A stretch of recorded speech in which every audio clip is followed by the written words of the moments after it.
Hello students, मैं वैभव अपने channel निबेड़ knob में आपका स्वागत करता हूं।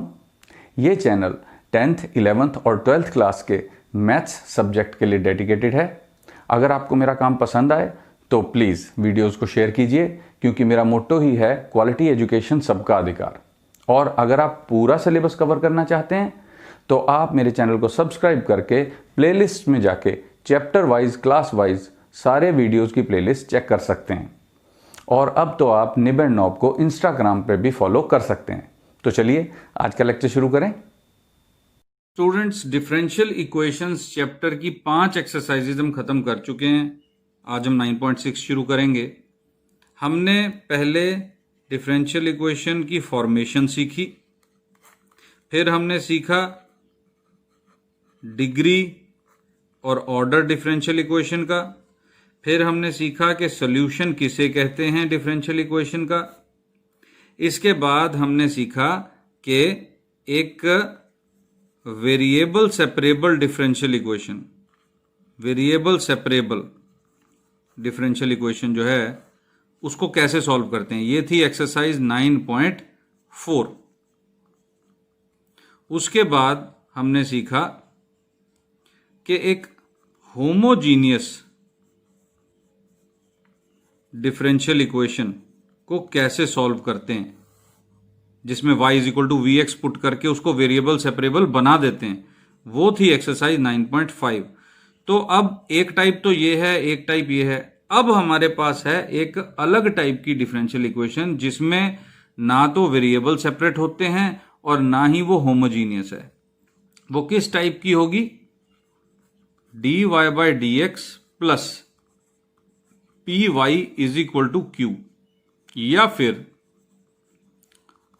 D x by d y plus p x is equal to q. अब यहां पर अगर मैं ये वाली डिफरेंशियल इक्वेशन लूं, यानी कि y को x का फंक्शन मान के चल रहा हूं, y हमारा डिपेंडेंट वेरिएबल है और x इंडिपेंडेंट, तो y x तो तुम्हें दिखाई दे रहा है, लेकिन ये p और q क्या है? ये या तो कांस्टेंट है या फिर फंक्शंस हैं x के, इंडिपेंडेंट वेरिएबल के इस फॉर्म में। अगर तुम इनको देखोगे तो p और q की जगह कोई भी फंक्शन हो सकता है, लेकिन x का होगा वो, या फिर वो कांस्टेंट होंगे। और यहां पर क्या होगा, अब तुम समझ गए होगे कि p और q क्या हैं, या तो कांस्टेंट होंगे या फिर वो फंक्शंस होंगे इंडिपेंडेंट वेरिएबल के। तो इंडिपेंडेंट वेरिएबल यहां पे कौन सा है? जो नीचे होता है ना dy बाय, वो होता है इंडिपेंडेंट वेरिएबल। तो यहां फंक्शन ऑफ y दिखेंगे तुमको p और q। तो अगर तुम इसको देखोगे तो वेरिएबल सेपरेट नहीं हो सकते, क्योंकि अगर इसको इधर लेके जाओगे और तुम डिवाइड करने की कोशिश करोगे तो p और q क्या है? फंक्शन ऑफ x है। यहां पर नॉर्मल देखते हैं, ऐसे क्वेश्चन कम आते हैं, इसी पे ध्यान दो अभी। और साथ में ये कि एक एक्स्ट्रा y आ जाने की वजह से, और p और q की कोई भी पॉलिनोमियल भी हो सकता है, cos, tan कुछ भी हो सकता है, log हो सकता है, तो ये होमोजीनियस भी नहीं है। तो इसको सॉल्व करने का एक अलग ही मेथड होता है। बहुत ध्यान देना स्टूडेंट्स, क्योंकि अब जो मैं बताने लगा हूं ये क्वेश्चन, इसको कहते हैं इसका जो नाम है वो है लीनियर डिफरेंशियल इक्वेशन। वैसे तो सारी की सारी तुमने जो अभी तक डिफरेंशियल इक्वेशन सॉल्व की हैं वो हैं ही लीनियर डिफरेंशियल इक्वेशंस, क्योंकि लीनियर का मतलब है एक बार डेरिवेटिव, जिसकी जो ऑर्डर है वो 1 हो। जो ऑर्डर 1 वाली differential equations linear differential equations कहलाती हैं। लेकिन इसको हम खास तौर पे होमोजीनियस या वेरिएबल सेपरेबल का नाम से नहीं बुला रहे, तो हम इसको कह रहे हैं लीनियर डिफरेंशियल इक्वेशंस। इसको कैसे सॉल्व करते हैं? ये 4 मार्क्स का भी आ जाता है, या फिर 2 मार्क्स का क्वेश्चन भी आ जाता है, या 1 मार्क में भी आ जाता है, इसी में से 9.6 एक्सरसाइज में से। तो हम क्या करते हैं, ये डिफरेंशियल इक्वेशन सॉल्व करनी है अब हमने। तो हमने क्या कहा, एक इंटीग्रेटिंग फैक्टर तैयार करना पड़ता है हमको। इंटीग्रेटिंग फैक्टर, वो इंटीग्रेटिंग फैक्टर हम कौन सा कंसिडर करते हैं? e raise to the power integral of P D x. अभी मैं इसकी बात नहीं कर रहा हूं, इसको भूल जाओ, क्योंकि जब इसकी बात करूंगा तो यहां पे पी डी वाई आएगा, एक्स और वाई की आपस में रोल रिवर्सल हो जाएगा। तो ये है हमारा इंटीग्रेटिंग फैक्टर, ये फॉर्मूला है, इसे याद कर लो। यही इंटीग्रेटिंग फैक्टर ढूंढने के लिए कह देते हैं तो 1 मार्क का क्वेश्चन या 2 मार्क्स का क्वेश्चन भी हो जाता है, और अगर ये पूरी डिफरेंशियल इक्वेशन सॉल्व करने के लिए कहें तो 4 मार्क्स का क्वेश्चन भी हो जाता है। तो ये तो डबल फायदा इस एक्सरसाइज को करके। तो इंटीग्रेटिंग फैक्टर हमें पूछा जाता है, इस तरह बनाते हैं। और इंटीग्रेटिंग फैक्टर का फायदा क्या है? देखो, इंटीग्रेटिंग फैक्टर हमें इस तरह फायदा करता है कि इस डिफरेंशियल इक्वेशन को सुलझाने में हमारा काम करता है। हम क्या करते हैं, इस इंटीग्रेटिंग फैक्टर को इसके साथ मल्टीप्लाई कर देते हैं। देखो, करें मल्टीप्लाई, हमने किया इंटीग्रेटिंग फैक्टर मल्टीप्लाई पूरी इक्वेशन के साथ।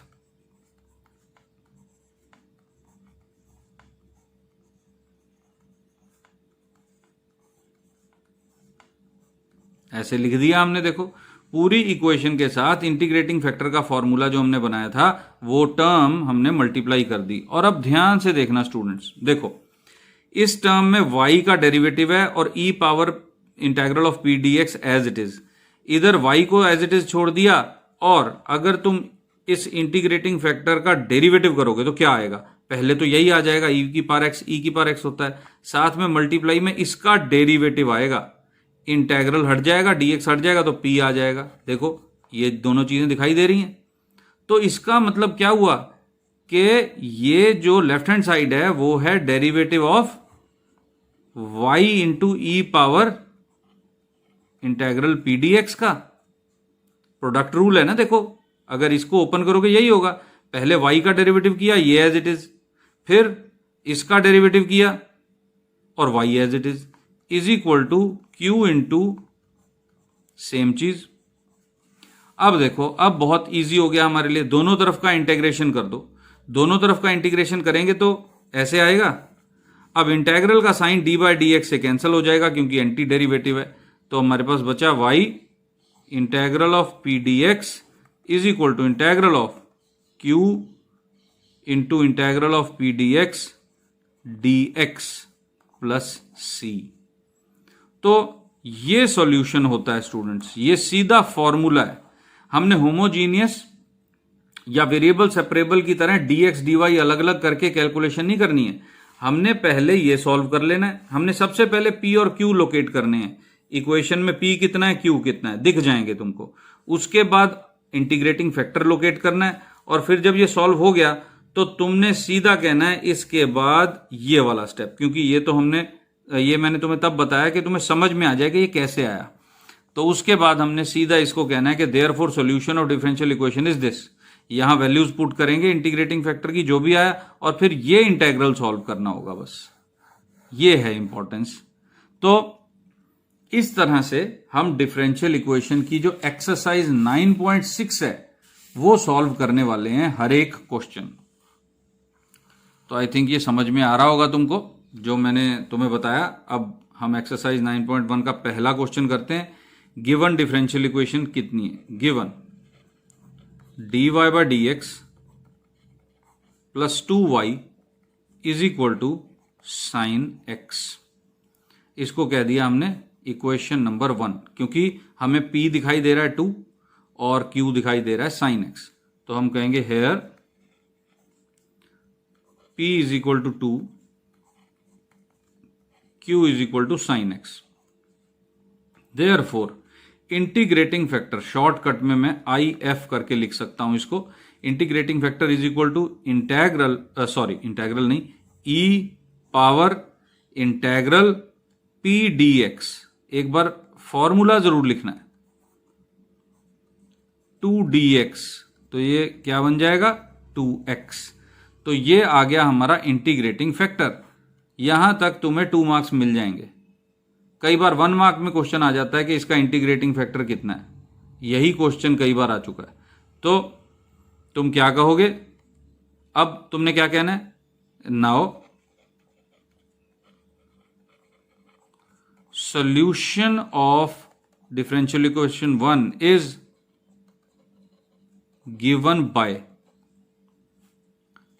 y into e की power 2x y into integrating factor, देखो इससे कंपेयर करना, is equal to integral q into integrating factor, q कितना है, साइन x है, तो e power 2x into sine x dx plus c। अब तुमने ये इंटीग्रेशन सॉल्व करनी है और आंसर आ जाएगा। आई थिंक बहुत सिंपल है, समझ में आ रहा होगा। लेकिन मेरा पेज हो रहा है ख़त्म, तो मैं अगले पेज पे करता हूँ, पेज पलट लूँ। हम पहुँच गए थे y into E power 2x is equal to integral E power 2x sine x D x plus C. इसको इक्वेशन नंबर 2 कह दो। क्यों? क्योंकि देखो इसका इंटेग्रेशन जो हम करेंगे ना, तो बाय पार्ट्स करना पड़ेगा, क्योंकि दो अलग अलग टाइप के फंक्शन हैं, डेरिवेटिव नहीं बन रहा है एक दूसरे का। तो बाय पार्ट्स करने में ना तो ई खत्म होगा और ना ही साइन खत्म होगा, साइन का कॉस, कॉस का साइन, कॉस फिर साइन का कॉस, और ई तो ई ही रहेगा। तो इसलिए हमें बाय पार्ट्स लगाना पड़ेगा, उस तरह से इसको सॉल्व करना है। तो इसलिए हमने इसको यहीं रोका और कहा let I is equal to integral E power 2x sine x D x. By parts integral करने में ई और साइन या ई और कॉस हो तो किसी को भी फर्स्ट फंक्शन मान लो, किसी को भी सेकंड फंक्शन मान लो। तो क्योंकि डिवाइड में 2 ना आए तो मैं इसको फर्स्ट फंक्शन मान लेता हूं, ताकि ये मल्टीप्लाई में तो आए लेकिन डिवाइड में ना जाए। तो first function integral of second function minus integral derivative of first function integral of second function dx. I think समझ में आ गया होगा, कोई मुश्किल काम नहीं है। जो बाय पार्ट्स का फॉर्मूला होता है, first function integral of second minus integral of product of derivative of first and integral of second. ये कितना बन गया, minus E power 2x cos x, ये माइनस माइनस हो गया प्लस 2 बाहर, integral of E power 2x cos x dx। अब क्या करना है, अब इधर फिर से बाय पार्ट्स लगाओ formula, minus E power 2x cos x plus 2 bracket start. क्यों? क्योंकि 2 टर्म्स आनी है और बीच में माइनस आना है। तो फिर से मैं ई पावर 2x को फर्स्ट फंक्शन मान रहा हूं। First function integral of second function sine x आएगा, minus integral of derivative of first integral of second dx। देखो कॉस का इंटेग्रल साइन होता है और साइन का इंटेग्रल माइनस कॉस होता है। Minus E power 2x cos x plus 2 E power 2x sine x minus 2 into 2 4, और यहां 2x आएगा, ई पावर 2x साइन x दोबारा आ गया इंटेग्रेशन में, यहीं से तो स्टार्ट किया था, तो ये i है, तो 4i। इस i को इस तरफ ले आए तो एक i तो पहले ही चला आ रहा है यहां पे, देखो इस 4i को इधर किया तो 5i is equal to e power 2x आ गया कॉमन, ब्रैकेट स्टार्ट। मैंने ये टर्म पहले लिख रहा हूं, 2 sine x minus cos x, और अब इस 5 को इधर ले गए तो i की वैल्यू आ गई 1/5 ई power 2x 2 sine x minus cos x। और इसको अब हम इक्वेशन नंबर 1 में, इस इंटेग्रल की वैल्यू आ गई, देखो i यही था और i की वैल्यू आ गई, तो ये यहां पुट कर देते हैं और आंसर आ जाएगा। Put this in equation number 2। तो y e power 2x is equal to 1/5 E power 2x 2 sine x minus cos x plus c।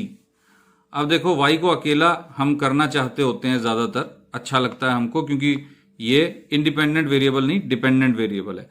तो ई पावर 2x से पूरी इक्वेशन को जब हमने डिवाइड किया तो क्या आ गया, y is equal to 1/5 2 sine x minus cos x plus c e power minus 2x।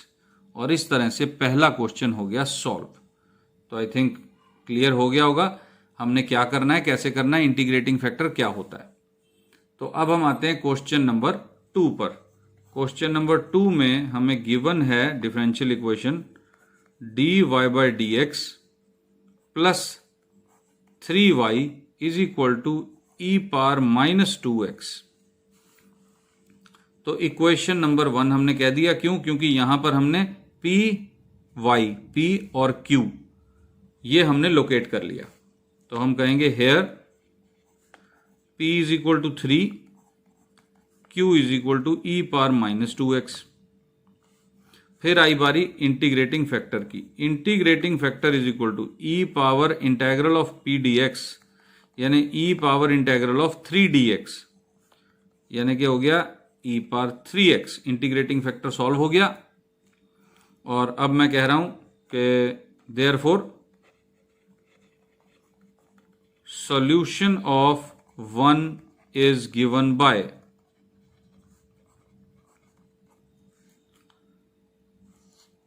y into integrating factor is equal to integral q into integrating factor dx plus c। तो y e⁻3x is equal to integral, ये e⁻x रह जाएगा। देखो e⁻3x - 2x, base same है तो power plus हो जाएगी, dx plus c। तो ये कितना आ जाएगा? e⁻x का इंटेग्रल e⁻x प्लस c। अब e⁻3x से डिवाइड कर दो इक्वेशन को, तो y is equal to e⁻-2x plus c into e⁻-3x।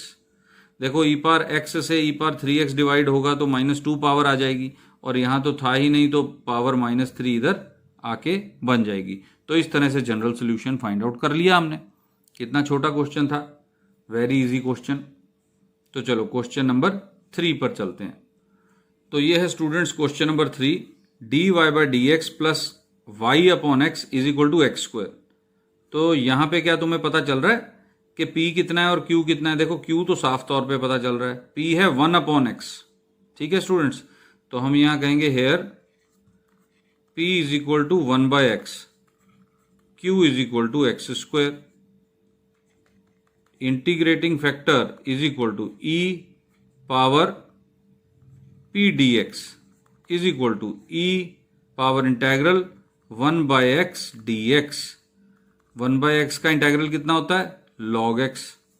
अब देखो e और log आपस में इनवर्स फंक्शन है तो कैंसिल हो जाते हैं, x रह जाएगा। देखो log के अंदर अगर ex आ जाए तब भी x हो जाता है, और अगर e के पावर में log x आ जाए तब भी x रह जाता है। बस कंडीशन एक होती है कि ये नेचुरल log होना चाहिए, यानी कि टू द बेस e। और जब भी हम डेरिवेटिव में बगैर बेस बताए log कंसिडर करते हैं तो वो नेचुरल log ही होता है स्टूडेंट्स, बेस 10 वाला log नहीं होता। तो x आ गया integrating factor, therefore solution of 1 is given by, formula लगाओ, y इंटू इंटीग्रेटिंग फैक्टर यानी x is equal to integral x² q into integrating factor x dx plus c। तो ये तो बहुत आसान हो गया students. xy is equal to integral of x³ dx plus c। तो xy is equal to x⁴/4 plus c। अब x से डिवाइड कर देंगे पूरी इक्वेशन को, तो हमारे पास सॉल्यूशन आ जाएगा y is equal to 1/4x³ plus c/x। ये हमारा जनरल सॉल्यूशन आ गया। तो इस तरह से हमने क्वेश्चन नंबर 3 भी सॉल्व कर लिया। अब आओ क्वेश्चन नंबर 4 पे। तो डिफरेंशियल इक्वेशन दी हुई है dy/dx plus secant x y is equal to tan x। देखो क्लियरली पता चल रहा है सीकेंट x p है, tan x q है। तो इसलिए हमने इक्वेशन नंबर 1 कहा और कहा here p is equal to secant x comma q is equal to tan x। तो integrating factor is equal to e power integral of P D X, यानी कि E power integral of secant X D x. तो secant X का integral कितना होता है students? Log of secant X plus tan X, अगर याद हो तुमको इंटेग्रल। तो फिर से क्या आ गया? ई और लॉग साथ आ गया, वो कैंसिल हो जाएगा, तो इंटेग्रेटिंग फैक्टर बन जाएगा secant X plus tan x. एक बात और स्टूडेंट्स, यहां पे मॉडुलस कंसीडर हमने नहीं किया, और इंटीग्रेटिंग फैक्टर में मॉडुलस लॉग में कंसीडर नहीं करना है, क्योंकि यहां पर हम मान के चल रहे हैं जो भी तुम्हें क्वेश्चन डिफाइंड हैं वो ये इस टाइप के हैं कि लॉग जिसमें भी यहां पे आएगा वो पॉजिटिव क्वांटिटी ही होगी, यही मान के चल रहे हैं जो तुम्हारे सिलेबस में है। इसीलिए यहां मॉडुलस नहीं आता, और इसीलिए हम इंटीग्रेटिंग फैक्टर को भी मॉडुलस से फ्री रखते हैं। तो इसलिए यहां टेंशन नहीं लेनी कि मॉडुलस नहीं लगाया सर ने, लॉग मॉड होता है। यहां पे हमने हमेशा पॉजिटिव क्वांटिटी ही सोचनी है, वही एक्स आएगा जिसके लिए ये सारा फंक्शन लॉग में जो भी आ रहा है वो पॉजिटिव होगा, तो मॉड लगाने की जरूरत नहीं है। तो अब हमने कहना है therefore solution of one is given by y into integrating factor is equal to integral of q कितना था? 10x था, q into integrating factor dx plus c। तो इंटेग्रेशन तो करनी पड़ेगी इसकी, लेफ्ट हैंड साइड तो सॉर्टेड है, इसको अब कैसे इंटीग्रेट करें? ब्रैकेट खोलना पड़ेगा, secant X tan X plus tan square x D x plus C. थोड़ा और लेफ्ट से स्टार्ट कर देते हैं ताकि टर्म्स मैं कोशिश कर रहा हूं कि पूरी आ जाएं, left hand side as it is. अब देखो सीकेंट एक्स टेन एक्स का तो इंटेग्रल पता है, सीकेंट एक्स होता है, टेन स्क्वायर का क्या करें? तुम्हें याद होगा स्टूडेंट्स इंटीग्रेशन में हमने किया था टेन स्क्वायर जब भी आए सीकेंट स्क्वायर माइनस वन लिखो, तो secant X tan X plus secant square x minus one. अब ये तीनों ही टर्म्स का इंटेग्रल डायरेक्टली हमारे पास है, इसका सीकेंट, इसका टेन और इसका एक्स। तो हमारे पास इंटेग्रेशन हो गई solve, y secant X plus tan x is equal to secant X plus tan X minus X plus C. और अब हमें पता है, हम पिछले क्वेश्चन में भी कर रहे हैं y को अकेला, तो अगर यहां पे secant X plus tan x को एक टर्म मान लिया जाए तो y की वैल्यू क्या आएगी? y is equal to secant X plus tan X whole upon secant X plus tan X cancel होके वन माइनस ये x प्लस सी एक टर्म हो मान लो, तो x plus C upon secant X plus tan X, ये answer आ गया। अब कई स्टूडेंट्स कह सकते हैं कि सर आपने ये प्लस तो माइनस किया नहीं और कॉमन ले लिया साइन। स्टूडेंट्स मैं फिर यही कहूंगा जिनको भी ये कंफ्यूजन हो रहा है कि c माइनस सी बराबर कंसीडर होते हैं, क्योंकि c एक कांस्टेंट है जिसकी वैल्यू हमें एक्चुअली पता ही नहीं है। तो c अपने आप में अगर माइनस हुआ तो ब्रैकेट खोलने के बाद प्लस हो जाएगा, और अगर प्लस में हुआ तो ब्रैकेट खोलने के बाद माइनस हो जाएगा, कोई प्रॉब्लम नहीं आएगी। c1 प्लस c2 भी c ही होता है, और c का स्क्वायर करना पड़े तब भी c होता है, तो इसलिए हम हमेशा x प्लस सी ही लिखते हैं। तो ये तो था क्वेश्चन नंबर हमारा 4, ये हो गया सॉल्व। अब मैं चलता हूं क्वेश्चन नंबर 5 की तरफ। तो ये है स्टूडेंट्स हमारा question number 5, cos square x D x d y by d x plus y is equal to ten x. यहां पर हमें d y by d x को अलग नहीं दिया हुआ, इसके साथ एक फंक्शन मल्टीप्लाइड है। तो अगर तुम याद करो तो हमने ये टाइप याद किया था जिसमें कि d y by d x के साथ कोई नंबर नहीं था, कोई फंक्शन साथ में मल्टीप्लाइड नहीं था। तो यहां पे हमें क्या करना चाहिए? हमें इसको इक्वेशन नंबर 1 नहीं कहना चाहिए, हमें अभी आगे चलना है, कॉस स्क्वायर से डिवाइड कर देना पूरी इक्वेशन को।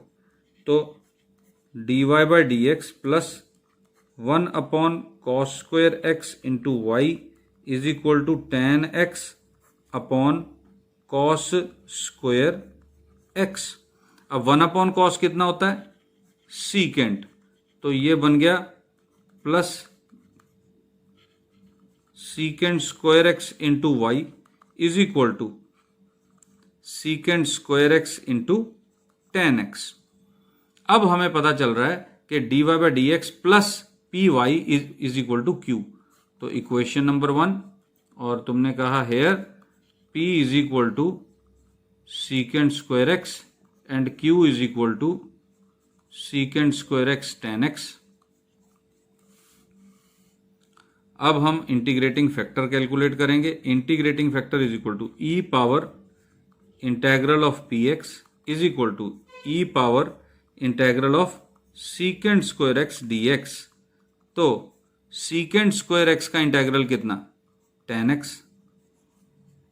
और हाँ, एक बात और, यहां पर इंटीग्रेटिंग फैक्टर में एक तो मॉडुलस नहीं कंसीडर करते, एक तुम देख रहे होगे मैं प्लस कांस्टेंट ऑफ इंटीग्रेशन भी नहीं कर रहा हूं, वो भी नहीं करते हैं। वहां हम मान के चलते हैं कि ये पर्टिकुलरली यही कर्व है। प्लस कांस्टेंट करेंगे तो यहां पे कोई ना कोई कांस्टेंट आएगा। मतलब मैं अगर तुम्हें समझाना चाहूं तो अगर मान लो मैं ऐसे कर देता टेन एक्स प्लस सी, तो इसका क्या मतलब है? ई पार टेन एक्स इंटू ई पार सी। अब ये तो कांस्टेंट है, तो कांस्टेंट जो है मान लो इसको मैंने कैपिटल सी से डिनोट किया, सी इंटू ई पार टेन एक्स, ये आ गया। तो इसका इंटीग्रेशन पे कोई खास फर्क पड़ेगा ही नहीं, क्योंकि ये कांस्टेंट नंबर ही होगा। और ये वाला सी हमें कहां पता चल जाएगा? जब हम इंटीग्रेटिंग फैक्टर को सॉल्यूशन में पुट करके प्लस सी वहां पर देखेंगे। तो इसलिए यहां पर इंटीग्रेटिंग फैक्टर में मॉडुलस तो लगाते ही नहीं है लॉग में, साथ में यह भी है कि प्लस कांस्टेंट ऑफ इंटीग्रेशन भी करने की हमें जरूरत नहीं पड़ती। तो ये हमारा इंटीग्रेटिंग फैक्टर आ गया। तो हम कहेंगे therefore solution of 1 is given by y into integrating factor is equal to integral q into integrating factor plus c।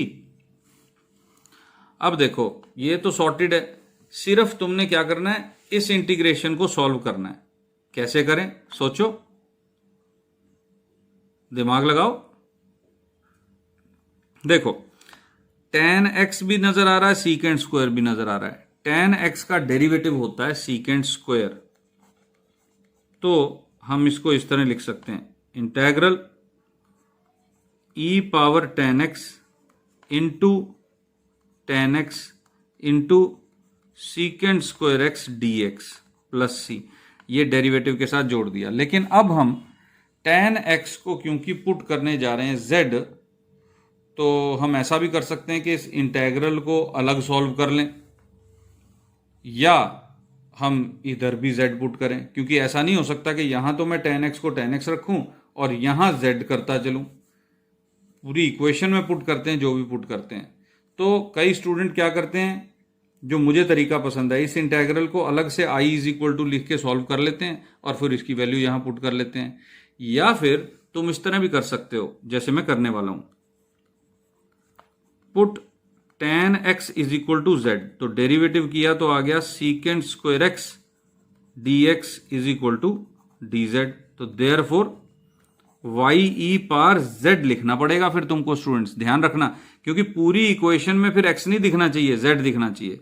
Is equal to integral E par Z into D Z plus C. देखो ये ई पार Z है, ये Z है और ये तो D Z है। अब इसको फिर बाय पार्ट्स करना पड़ेगा हमको। तो यहां फर्स्ट फंक्शन है z, क्योंकि अगर तुम इलेट का याद करो रूल, तो एक्सपोनेंशियल को हमेशा सेकंड फंक्शन ही मानना चाहिए। तो हम इंटेग्रेट करते हैं first function integral of second function minus integral of derivative of first function, integral of second function, देखो मैं जैसे जैसे बोल रहा हूं वैसे वैसे लिखता जा रहा हूं, प्लस सी। तो y e पार z is equal to z e पार z माइनस e पार z, देखो इसका इंटेग्रल तो e पार z हो जाएगा, प्लस सी। अब फिर से हमने z को 10x पुट कर देना है, which implies y e par 10x is equal to 10x e power 10x minus e par 10x plus C. अब हर एक में e पार 10x आ रहा है तो डिवाइड कर दो, सिर्फ एक ये c ही है ना, देखो। और इसी के साथ हम अपना सॉल्यूशन भी अलग ले लेंगे, y is equal to 10x e par 10x cancel minus 1 plus c into e पार माइनस 10x। तो इस तरह स्टूडेंट्स हमने इसको कर दिया सॉल्व, और इस तरह से हमारे 5 क्वेश्चन हो गए। वैसे मैं तुम्हें एक रिक्वेस्ट करना चाहूँगा कि अगर तुमने कोई भी क्वेश्चन मुझसे सॉल्व करवाना है तो तुमने क्या करना है, कम्युनिटी सेक्शन में जाके कमेंट सेक्शन में, कमेंट्स में तुमने कमेंट कैसे करना है, class comma exercise number comma question number. इस तरह से जब तुम करोगे, स्पेशली एनसीईआरटी बुक का कोई भी question, class comma exercise number comma question number, तो मैं वो क्वेश्चन सॉल्व करके उसकी एक इमेज यानी कि पिक्चर खींच के, फोटो खींच के उसको मैं अपनी कम्युनिटी सेक्शन में अपलोड कर दूंगा, और वो कम्युनिटी सेक्शन तुम्हें मिलेगा प्लेलिस्ट के बिल्कुल साथ। बस उसके लिए सिर्फ इतना करना है कि मेरे चैनल को सब्सक्राइब करना है। तो जब तुम सब्सक्राइब कर लोगे तो कम्युनिटी सेक्शन देख पाओगे, और अगर तुम्हें वीडियो पसंद आए तो लाइक और शेयर ज़रूर कर देना स्टूडेंट्स, और कमेंट में मुझे 1 to 5 रेटिंग ज़रूर देना। मुझे पता चल जाना चाहिए कि कहाँ तक मैं कामयाब रहा तुमको हेल्प करने में। अगर सब कुछ समझ में आया तो 5 रेटिंग, अगर कम तो 4, 3, 2, 1 कोई भी कमेंट तुम दे सकते हो। और कोई क्वेश्चन पूछना हो तो और भी क्वेश्चन कोई पूछ सकते हो, मैं हर एक क्वेश्चन का आंसर ज़रूर देने की कोशिश करता हूँ। तो स्टूडेंट्स तुम ट्यूशन से बच सकते हो, ट्यूशन से बचो, प्लेलिस्ट को फॉलो करो मेरी, और सारा सिलेबस करो। मैं कोई क्वेश्चन नहीं कसर छोड़ रहा कि तुम्हारे कम नंबर आए। ये 9.6 एक्सरसाइज की प्रैक्टिस करो। Best of luck and thank you for watching.